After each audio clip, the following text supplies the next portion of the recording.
Buenas, Ana, ¿cómo estamos? Bien, ya está conectada, bien. Oye, muchísimas gracias por estar con nosotros, por dedicarnos este ratito, porque, vamos, es un placer y una gozada poder contar contigo, que Bueno, lo sepas. Empezamos el directo de CEPE. Hoy contamos con Ana González Navarro, que es psicóloga y socia fundadora del equipo de Letrea, que es un centro especializado en diagnóstico y tratamiento de los trastornos del espectro autista y específicos del lenguaje. Además de autora de varios libros como Inflexibilidad de niños con TEA, que es el último que hemos editado con vosotros, El síndrome de Asperger, el cómic, Niños pequeños con autismo y El síndrome de Asperger, una guía para padres y profesores. Vamos, al final estos libros se han convertido en la guía básica para cualquier persona que tenga que trabajar, convivir o entender qué es el autismo y todo el espectro que conlleva, ¿no? Así que, de verdad que gracias por este ratito. Si a los que nos estáis viendo, deciros que a través del chat podéis hacer vuestras preguntas, ¿vale? Intentaremos ir contestándolas a lo largo del directo. Así que, sin más, Ana, empezamos. Cuando hablamos de inflexibilidad en los niños con TEA, ¿a qué nos referimos exactamente? bueno, en realidad la inflexibilidad hace referencia a un montón de cosas muy diferentes. Puede haber inflexibilidad en el afán coleccionista que tienen algunos niños con TEA, puede haber inflexibilidad en las preguntas reiterativas, puede haber inflexibilidad en la rígida adherencia a objetos o a rutinas, o en los intereses y las pasiones que muestran algunas personas con TEA por temas altamente específicos. Hay inflexibilidad en la selectividad alimentaria, con lo cual dentro del espectro del autismo nos encontramos como una presentación muy variada y heterogénea cuando hablamos de inflexibilidad. Para intentar entender un poquito más el concepto de inflexibilidad, ¿la inflexibilidad es solo conductual o puede ser también cognitiva? Sí, esa es una buena pregunta. Bueno, la inflexibilidad es un rasgo nuclear en los trastornos de espectro autista. Entonces, nos vamos a encontrar presentaciones, como hablábamos, muy diferentes, ¿no? Hay personas que tienen sobre todo una marcada inflexibilidad conductual, que son aquellas personas que a lo mejor tienen muchos rituales, como abrir y cerrar cajones, encender y apagar luces, o que insisten mucho como en la invarianza del entorno, que todo esté en el mismo sitio, que no haya grandes cambios. Y luego hay personas que tienen inflexibilidad cognitiva, que consiste pues, en intereses muy absorbentes, muy particulares, afán por aprender cosas de algún tema particular que les llame mucho la atención. O sea que tendríamos como los dos tipos. O sea, que es tan amplio, es que realmente es tan amplio que entiendo que es que, no sé si está bien dicho o no, corrígeme, pero que al final el autismo es que está, digamos que puede haber tantos autistas como personas, ¿no? Que al final todos somos diferentes y a cada uno es un rasgo completamente diferente, ¿no? Esto es muy bueno, por un lado entiendo, pero por otro también mucho más complicado a la hora de estudiarlo, de aprenderlo y de hacerse con ello. Hemos hablado de inflexibilidad cognitiva y conductual. ¿Evolucionan de la misma manera las dos? Bueno, en los últimos años se está hablando mucho del autismo como un trastorno del neurodesarrollo, que quizás esto es muy interesante porque durante un tiempo se hablaba del autismo como algo fijo y estático, con lo cual las descripciones que se hacían del autismo eran como una fotografía, pero hoy en día se ha visto que en realidad no es así, que el autismo va cambiando a lo largo del tiempo y por lo tanto pues es eso, un trastorno del neurodesarrollo. Esta perspectiva es muy positiva porque en realidad pues señala de alguna manera que el autismo incide en el desarrollo y que las personas con autismo tienen un desarrollo diferente, pero también tiene como la otra lectura que es que nosotros podemos incidir en el autismo con las cosas que hagamos, con lo cual la forma en que se va a presentar el autismo a lo largo del tiempo pues va a ir cambiando gracias a la intervención psicoeducativa y familiar que hagamos. Y en este sentido, pues los estudios que hacen un poco como trayectoria del desarrollo, los estudios que miran cómo es la presentación del autismo a lo largo del tiempo, pues sí que están revelando que en realidad la inflexibilidad va cambiando. Es decir, que, por ejemplo, si hablamos de las conductas estereotipadas, pues algunos estudios han demostrado que tienen tendencia a disminuir en la edad adulta. ¿No? O sea, que al menos, pues bueno, van variando y van evolucionando, que también es un dato positivo, creo. ¿Por qué os decidís? Ahora voy un poco al tema, al último libro que habéis publicado con la editorial CEPE, que es el de Inflexibilidad de niños con TEA, que por cierto, deciros que ya llevamos más de 1000 impresos y seguimos adelante, así que enhorabuena, porque creo que para Deletrea esto también tiene que ser, después del esfuerzo, pues oye, una recompensa. Teníamos un poco la lista clavada, ¿no? Después de haber escrito el de los niños pequeños con autismo, teníamos ahí la espina clavada de no escribir uno nuevo y bueno, pues finalmente lo hemos conseguido. Pues lo habéis conseguido a lo grande, así que enhorabuena, de verdad. ¿Y por qué en este libro, ya redirigiéndome un poco más al libro, por qué valdría tanto para familias como para profesionales? Claro, tanto este libro como el otro, pues sobre todo buscaban tener como estrategias sencillas de aplicación práctica en el día a día. La idea es que cuando tú tienes un hijo con autismo o una niña con autismo, pues quizás la intuición no funciona del mismo modo que funciona cuando tienes un hijo con un neurodesarrollo tradicional. Y en ese sentido, pues queríamos escribir libros que pudieran acompañar a las familias en su día a día, ¿no? Queríamos ofrecer estrategias que tuvieran respaldo científico, pero que fueran fáciles de aplicar. Nosotros decimos que si tienes un hijo o una hija con autismo, pues muchas veces estás como perdido y desorientado y necesitas que alguien te acompañe y que te diga que las cosas que estás poniendo en práctica van a funcionar, quizás no de manera inmediata, pero sí en el medio largo plazo. Y en ese sentido, pues eso es un poco lo que queríamos hacer. No, claro, entiendo que si ya es difícil y los niños vienen sin manual, perdón, ya si encima tiene algún, no sé si decir problemas es correcto, pero que algo que le diferencie del resto y que además sea tan concreto, entiendo que todavía es mucho más difícil para los padres, ¿no? Tiene que ser bastante más complicado. Pero hablando de autismo, la idea que por lo menos que yo tengo es que siempre cuando hablamos de autismo, hablamos de normas, de reglas, de que suelen ser perfiles muy, no sé si decir estricto sería la palabra correcta, pero que al final son personas que necesitan una rutina, ¿no? ¿Cómo encajamos esta concepción con el tema de la inflexibilidad? O de la flexibilidad, perdóname, te lo he dicho al revés. No, pues la idea sería que sí, que efectivamente las personas con TEA necesitan un entorno estructurado, previsible, en el que puedan anticipar las cosas que van a ocurrir y necesitan de alguna manera ganar control sobre su entorno. Entonces, en este sentido, pues decimos que para trabajar la inflexibilidad quizás nosotros tenemos que aportar primero un entorno muy estructurado que les ofrezca esa seguridad que necesitan y en ese sentido, pues la inflexibilidad hay que programarla. O sea que decíamos que no se puede improvisar. Un trabajo en inflexibilidad va a llevar tiempo, va a llevar una aproximación muy gradual, muy poquito a poco, como con pasos pequeños. Y en ese sentido, pues si vamos trabajando de ese modo, de manera gradual y secuenciando los objetivos, es seguro que en el medio y largo plazo vamos a conseguir los cambios, ¿no? Leía en el chat de CEPE que alguien preguntaba, por ejemplo, cómo trabajar que una persona con TEA acepte que un compañero tenga las mangas remangadas, ¿no? Sí. En ese sentido, quizás lo que tendríamos que hacer es eso, ¿no? Como una exposición muy poco a poco, que la persona con TEA y un compañero con las mangas remangadas un poquito hagan algo muy divertido durante un tiempo breve y al día siguiente lo repitan y al siguiente y al siguiente.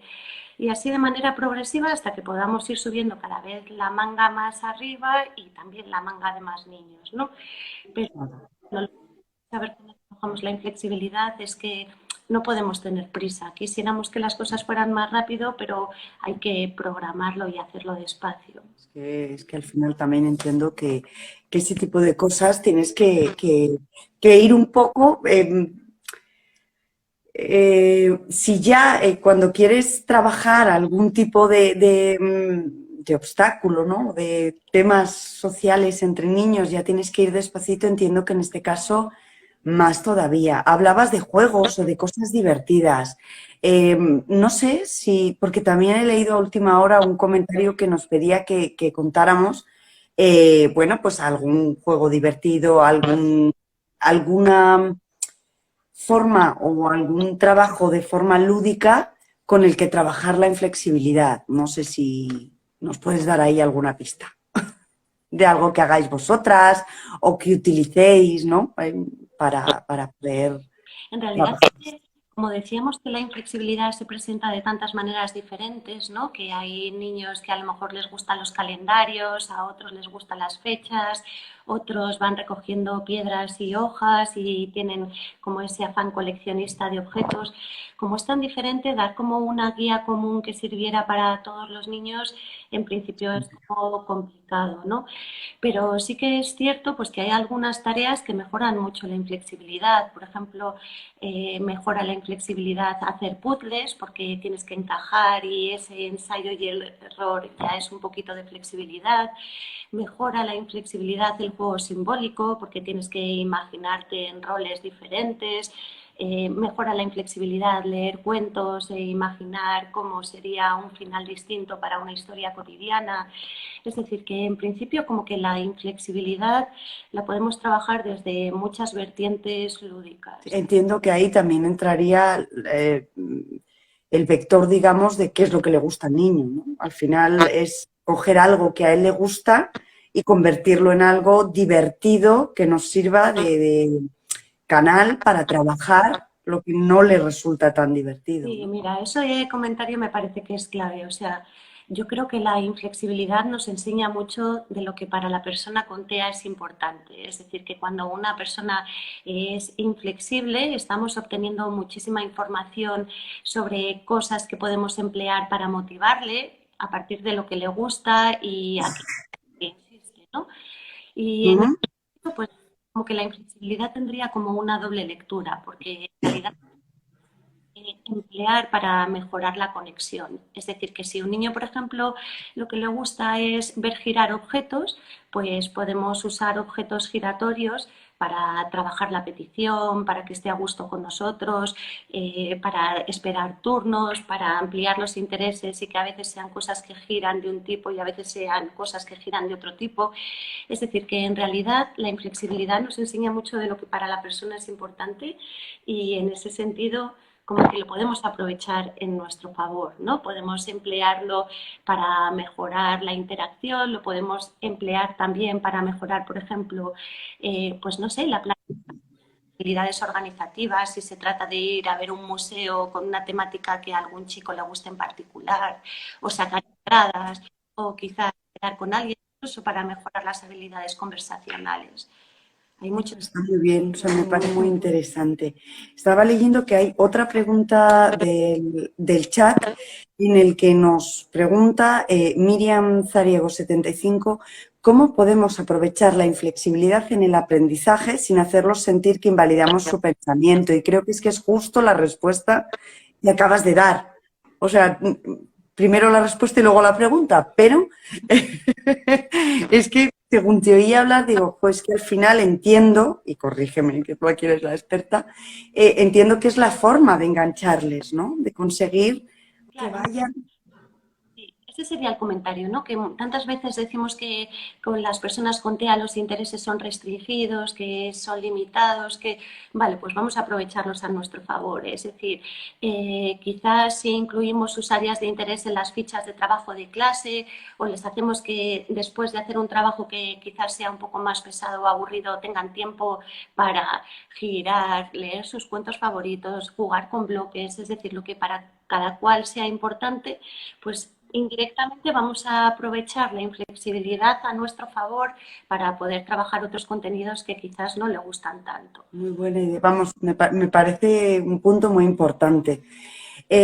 También nos pregunta que cómo podemos ayudarle con los deberes cuando hay una inflexibilidad alta. Claro, yo creo que aquí otra vez la respuesta quizás sería como la estructura, ¿no? Que necesitamos como programar cuánto tiempo van a tener que hacer deberes, qué van a poder hacer después, que sea lúdico y que les guste y que sea satisfactorio, como negociar los tiempos, ¿no? Intentar, y sobre todo la palabra negociar aquí quizás es bastante importante, ¿no? Que es importante como llegar a acuerdos con ellos, ¿no? Que ellos también aprendan como a defender sus puntos de vista, argumentar, todo eso pues les viene muy bien y es flexibilidad. Entiendo que aquí también a la hora de negociar, no solamente es el decir, vale, ahora vamos a hacer durante 15 minutos esta tarea de deberes que nos han puesto en clase, pero luego, sin embargo, vas a poder leer el cuento, vas a poder girar la peonza o vas a poder hacer lo que a ti te gusta, ¿no? Entiendo que también el dejarles claro lo que viene luego y que es la parte que a ellos les va a servir de recompensa. Sí, efectivamente, sí, sí, es muy importante negociar con los incentivos, con lo que va a venir después, con intentar meter sus intereses también a ser posible en la parte de los deberes, ¿no? Que si tienen que leer un libro, pues que sea de su temática preferida, que si tienen que hacer ejercicios de matemáticas, pues a ser posible sea sumar lo que a ellos les gusta, coches, camiones, dinosaurios, Bob Esponjas, no sé, intentar como una manera aquello que les gusta en las cosas que les gustan quizás un poco menos. O sea, que es más importante, si ya es importante con un niño que a lo mejor no tenga este trastorno, que no tenga estas, no sé si llamarlo limitaciones, porque no creo que sean limitaciones, al final son diferencias, pero que tampoco limitan, ¿no? Que al final, bueno, pues hay que entender que tienen una necesidad diferente al resto, ¿no? Y si ya con un niño el negociar es complicado a veces, entiendo que en estos casos esa negociación además tiene que ser pues todavía más calculada, entendiendo por calcular órdenes más claras, más directas, ¿no? Si haces esto vas a obtener esto, si lo haces así obtendrás esto así. Entiendo que va por ahí, ¿no? Los Claro, tiros. y luego, pues al hilo de lo que estabas diciendo, ¿no? Que, o sea, decíamos que hay como una inflexibilidad que quizás es limitante en el sentido de que hace como que quieras hacer pocas cosas y que quieras estar como en un entorno siempre muy conocido y de un modo muy... Entonces, la inflexibilidad como que tendríamos como dos posturas ante ella, ¿no? Por un lado es aprovecharla si vemos que mejora las habilidades conversacionales, las habilidades organizativas, la motivación por hacer otras cosas y disminuirla, contextualizarla o acotarla en el caso de que veamos que lo que ocurre con esa inflexibilidad es que está limitando las oportunidades de aprendizaje y de interacción de la persona. Entonces, a veces la incentivamos y a veces intentamos como pues contextualizarla, ¿no? Vale, o sea que dependiendo de la situación tienes que gestionarla de una forma u otra. Tengo otra pregunta que me ha parecido muy interesante y es no, espera un segundo, que la acabo de perder. La pregunta, un segundo. Vale, la comunicación receptiva y expresiva ¿tiene influencia directa en la flexibilidad o inflexibilidad en el TEA? Bueno, claro, o sea, el lenguaje siempre, o sea, hay como una relación directa entre el lenguaje y la capacidad que tiene la persona para autorregular su propia conducta, para darse autoinstrucciones, para negociar sus estados emocionales y quizás no enfadarse mucho. Entonces, en ese sentido, como que las personas que tienen la facilidad para poderse expresar y demás, pues es más fácil que, por un lado, podamos negociar con ellos en la línea de explicarles las estrategias, explicarle que algo se va a posponer, negociar qué estábamos diciendo. Eso siempre que tengamos como pues el lenguaje a ese nivel facilita mucho, ¿no? El comprenderlo. Hay otra pregunta que habla de funciones ejecutivas y que nos preguntan si los déficits de estas funciones agrandan la inflexibilidad en el niño con TEA. Claro, o sea, en realidad las funciones ejecutivas son la capacidad que tenemos de adaptarnos ante situaciones novedosas. Entonces, todo lo que es novedoso requiere flexibilidad. Diríamos que novedad es lo contrario de rutinario, estructurado, anticipable. Entonces, en ese sentido, la flexibilidad es una de las funciones cognitivas más importantes dentro de las funciones ejecutivas, ¿no? Y sí, o sea, mejora el funcionamiento ejecutivo cuanta más capacidad de flexibilidad tenemos, es decir, cuanta más capacidad tenemos de adaptarnos al cambio, de improvisar, de hacer cosas diferentes, pues mejor funcionamiento ejecutivo tenemos. La gente que está más cómoda, como pues lo que hablábamos, ¿no? En su zona de confort, que va a aceptar nuevos retos y demás, pues tendría un peor funcionamiento ejecutivo y también una peor flexibilidad. O sea que al final la conclusión que yo saco es que la inflexibilidad es fundamental trabajarla, no solamente para el desarrollo cognitivo de determinadas funciones, sino que además también al final influye al niño a la hora de adaptarse, de aprender a ser más independiente dentro del mundo que les rodea, ¿no? Entiendo que a lo mejor es un ejemplo un poco básico, ¿no? Pero el ir a comprar una barra del pan, ¿no? Que al final, perdona, di. Sí, que efectivamente, ¿no? Como que la vida cotidiana está como llena de situaciones imprevistas y en ese sentido pues requieren una respuesta flexible, ¿no? Cuanto más seamos capaces de adaptarnos a las situaciones sobrevenidas que no esperábamos, pues más a gusto vamos a estar, más capacidad resolutiva vamos a tener. En definitiva, entiendo que estamos hablando de autonomía personal de estos niños, ¿no? Que... Sí, lo que pasa es que la autonomía también se puede trabajar mucho por rutinas, ¿no? Que en realidad la autonomía también puede ser muy repetitiva, hábitos, crear como estructura y rutina y en ese sentido, pues bueno. Sí, es cuando aparecen las cosas más inesperadas, digamos, ¿no? El saber gestionar determinadas cosas que a lo mejor no te esperas o no forman parte de esa rutina. Mira, ahora mismo acaba de entrar otra pregunta que dice que tiene un alumno totalmente dependiente de sus rutinas y que ahora es muy inflexible y que rechaza todo tipo de comentario con un no quiero, no me gusta. Y que ahora le gusta la novedad. O sea, que entiendo que también forma parte de esa evolución que tú nos has hablado. Bueno, yo no puedo más que agradecerte este tiempo que nos has dedicado. Yo sé que tienes prisa, así que no sé si te quieres quedar, pero vamos a sortear este libro entre las personas que nos habéis dejado un comentario. Voy a sacar el móvil de aquí, me vais a perdonar, porque quiero enseñaros para que veáis que no hay ni trampa ni cartón. He puesto aquí en la app de sorteos el link del post, ¿vale? Y vamos a ver quién es el ganador. No es una prueba. Así que vamos en un segundo a ver quién es el ganador. Pues mira, el ganador es Curiosis Kit, que nos dice: hola compañeros, nos encantaría participar en el sorteo y también que nos contaseis propuestas para trabajar en flexibilidad en juegos de mesa y o materiales lúdicos. Así que enhorabuena, muchas felicidades, nos pondremos en contacto con vosotros para enviaros el libro, ¿vale?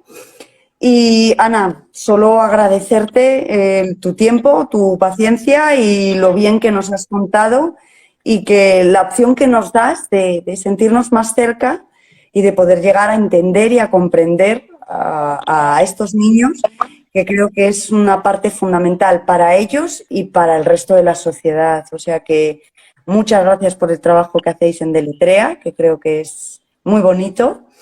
Y nada, seguimos hablando. Nos vemos en el directo del mes que viene. Muchas gracias a todos. Hasta luego.